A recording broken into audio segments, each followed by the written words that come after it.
So guys, share ko sa inyo ngayon yung ginawa natin na ah, pintura ng Leo Star. Bali, full coats pa lang yung ginawa natin kasi lagay pa tayo ng sticker. Kaya para manipis lang yung may kasi dito guys, may dugtong na black. Kaya one clear coat lang muna yung ginawa ko para di masyadong makapal yung dugtungan ng pintura, kasi liliyahin pa natin bukas. Maglalagay pa tayo ng sticker. Ayun guys, pakita ko sa inyo. Bali yan, one full coats to. Kung makikita nyo, yan, maganda na siya. Gamit natin dito guys is 3050 is ng Chromax. Shout out kay Boss Mills, siya nag-guide sa atin ito.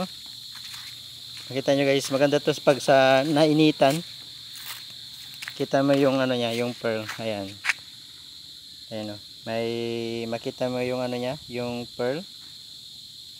Yung flex sa loob maganda. Ayan. Katapos lang natin to i-clear coat. Ayan siya. One full coats ng 3050 is ng Chromax. Ayan guys, maganda na siya.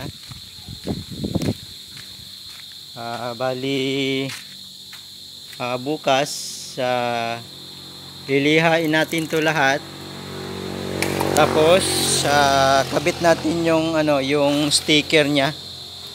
Ayan yung cover nya.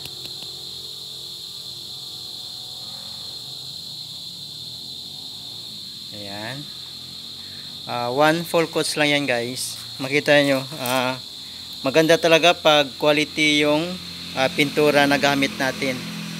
Ayan, 3050 is ng Chromax.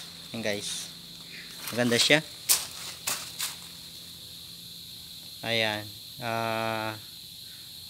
one full coats lang yan. Tapos bukas magliliha tayo, tapos kabit natin yung sticker bago mag clear ulit tayo. Ayan, ganda.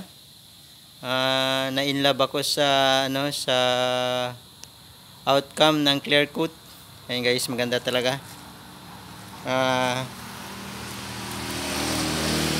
One full coats lang, solid na. Solid yung yung pintura natin. Yung clear.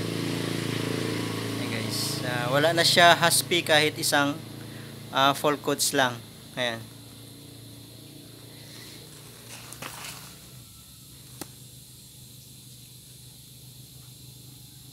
Guys, solid yung clear coat. Ganda ng talaga ng latag ng 3050S. Ayan guys. Ayan, kung makikita nyo may masking tape dito kasi sa taas, black yan guys. Pa natin yan. Kaya ginawa ko dito guys ay nilagyan ko muna ng clear, hindi ko nilagyan yung iba kasi yung kulay natin is candy orange. Pag wala kasi yan na clear coat, pag niliha natin, iiba na yung kulay ng iba, lalo na pag medyo manipis na siya. Kaya yung ginawa natin, nilagyan muna natin ng clear coat. Ayan yung reason kaya nilagyan kaagad natin ng clear coat. Basta hindi tapos may sticker, lalagay kaagad ako ng clear coat. Ayan guys, ganda.